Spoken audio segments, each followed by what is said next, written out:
perkenalkan, nama saya Galus Setia Putri dengan NPM 2311080046. Saya dari Program Studi Bimbingan Konseling Pendidikan Islam semester 2. Di sini saya membuat video untuk memenuhi tugas UTS Islam dan Lingkungan Hidup. Saya akan menjelaskan materi tentang Islam dan konservasi lingkungan. Pertama, lingkungan hidup adalah segala sesuatu, benda, keadaan, situasi yang berada di sekeliling kita. Dari makhluk hidup yang mempengaruhi kehidupan, sifat, pertumbuhan, dan persebaran. Dalam Al-Quran, manusia diperintahkan untuk menjaga kelestarian lingkungan hidup dengan tujuan agar hidup tetap bisa lestari dan mendukung kehidupan manusia di alam dunia ini. Manusia melakukan eksploitasi lingkungan hidup tanpa menghiraukan dampak nantinya bagi mereka dan generasi yang akan datang.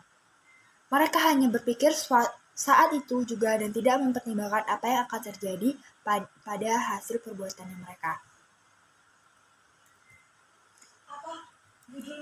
Konservasi merupakan upaya dan pelestarian lingkungan tetapi tetap mempertahankan manfaat yang dapat diperoleh pada salah satu itu dengan tetap mempertahankan keberadaan setiap komponen lingkungan untuk pemanfaatan masa depan. Konsep konservasi adalah kegiatan pelestarian sesuai dengan kesepakatan yang telah dirumuskan dalam program tersebut. Konservasi adalah konsep proses pengelolaan suatu ruang atau tempat atau objek makna kulturasi yang terkandung di dalamnya terpelihara dengan baik. Berdasarkan Undang-Undang Nomor 30 Tahun 2009 Bab 1 Pasal 2, perlindungan dan pengelolaan lingkungan hidup adalah upaya sistematis dan terpadu yang dilakukan untuk melestarikan fungsi lingkungan hidup dan mencegah terjadinya pencemaran atau kerusakan lingkungan hidup yang meliputi perencanaan, pemanfaatan, pengendalian, pemeliharaan, pengawasan, dan penegakan hukum. Pelestarian fungsi lingkungan hidup adalah rangkaian upaya untuk memelihara kelangsungan daya dukung dan daya tampung lingkungan hidup. Daya dukung lingkungan hidup adalah kemampuan lingkungan hidup untuk mendukung perlindungan manusia, makhluk hidup lain, dan keseimbangan antara keduanya. Daya tampung lingkungan hidup adalah kemampuan lingkungan hidup untuk menyerap zat, energi, atau komponen lainnya yang masuk atau dimasuk ke dalamnya. Sumber daya alam adalah unsur lingkungan hidup yang terdiri atas sumber daya hayati dan non-hayati serta keseluruhan membentuk kesatuan ekosistem. Sumber daya alam adalah model dasar pembangunan yang harus dimanfaatkan baik sebagai objek maupun subjek pembangunan. Konservasi sumber daya alam adalah pengelolaan sumber daya alam untuk menjamin pemanfaatannya secara bijaksana serta kesinambungan ketersediaannya dengan tetap memeliharakan dan meningkatkan kualitas nilai serta keanekaragamannya. Macam-macam konservasi lingkungan ada dua, konservasi tanah dan konservasi air. Konservasi tanah dan air itu saling berkaitan. Konservasi tanah diartikan sebagai penempatan sebidang tanah pada cara penggunaan yang sesuai dengan kemampuan lahan tersebut dan memperlakukan sesuai dengan syarat-syarat yang diperlukan agar tidak terjadi kerusakan tanah. Konservasi tanah merupakan cara menjaga struktur tanah tidak terdispersi dan mengatur kegiatan gerak dan jumlah aliran permukaan.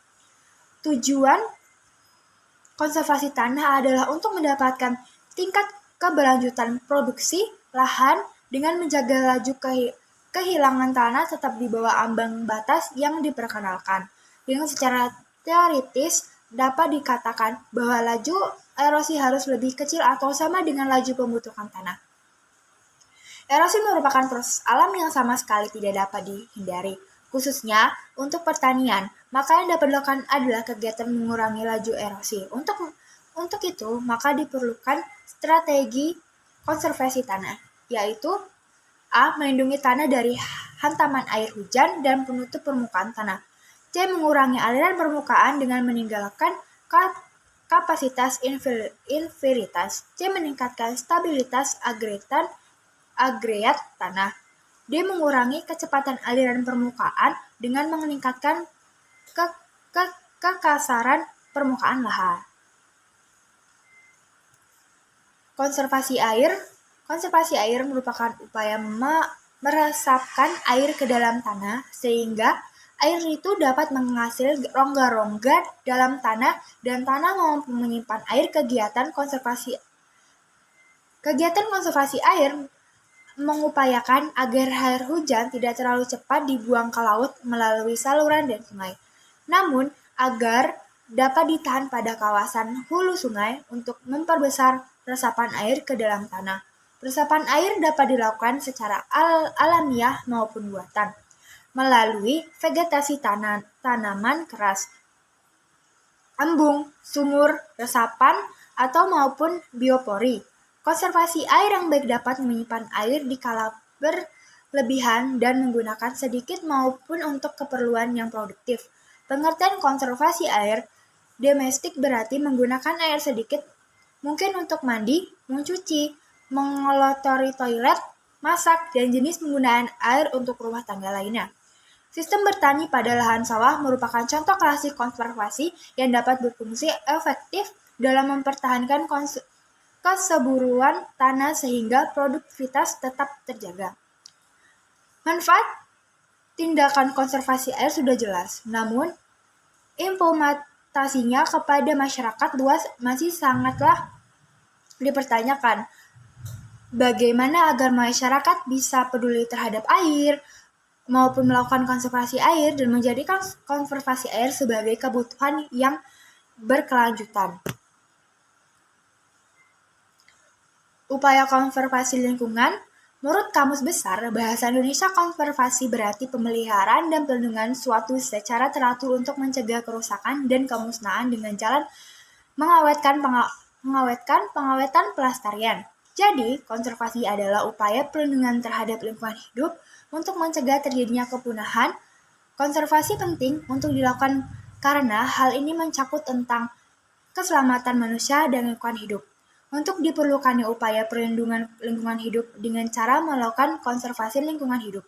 Manfaat konservasi lingkungan hidup yaitu 1.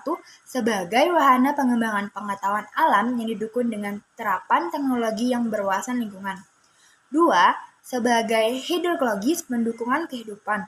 3. Untuk menciptakan iklim yang baik dan seimbang. 4. Untuk menciptakan lingkungan yang sehat. Melakukan konservasi lingkungan hidup berarti kita juga ikut adil dalam menjaga keseimbangan alam, di mana sebenarnya kita bisa melakukan konservasi lingkungan hidup berarti kita juga menyelamatkan alam dari kepunahan. Tujuan konservasi adalah mewujudkan kelestarian sumber daya alam hayati serta keseimbangan ekosistemnya sehingga dapat membantu meningkatkan kesejahteraan dan mutu kehidupan.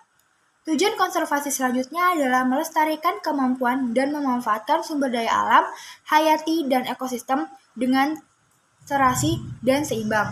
Konservasi lingkungan hidup merupakan suatu hal yang harus kita lakukan untuk melindungi lingkungan hidup dari kepunahan, karena apabila lingkungan hidup sudah rusak, maka akan berdampak pada kehidupan manusia. Sehingga manusia akan mengalami kesulitan di dalam memenuhi kebutuhannya, dan dapat juga membuat alam tidak bersahabat lagi dengan manusia. Ditandai dengan adanya bencana alam yang sering terjadi dan sering kita temui. Kesimpulan dari materi yang saya sampaikan adalah lingkungan hidup adalah kesatuan ruang dengan semua benda, daya keadaan, dan makhluk hidup, termasuk manusia dan perilakunya, yang mempengaruhi alam itu sendiri, kelangsungan perkehidupan dan kesejahteraan manusia serta makhluk hidup lain. Konservasi sumber kesejahteraan manusia serta makhluk hidup lain. Konservasi sumber daya alam adalah pengelolaan sumber daya alam untuk menjamin pemanfaatannya serta bijaksana serta kesinambungan ketersediaannya dengan tetap memelihara dan mengikuti kualitas nilai serta keanekaragamannya. Tujuan adanya konservasi salah satunya adalah memelihara dan melindungi tempat-tempat yang indah dan berharga agar tidak hancur atau berubah sampai batas-batas yang wajar. serta melindungi benda-benda atau peninggalan sejarah dan purbakala dari kemusnahan diakibatkan oleh alam kimiawi dan mikroorganisme. Sekian dari pembahasan saya. Terima kasih sudah menonton. Assalamualaikum warahmatullahi wabarakatuh.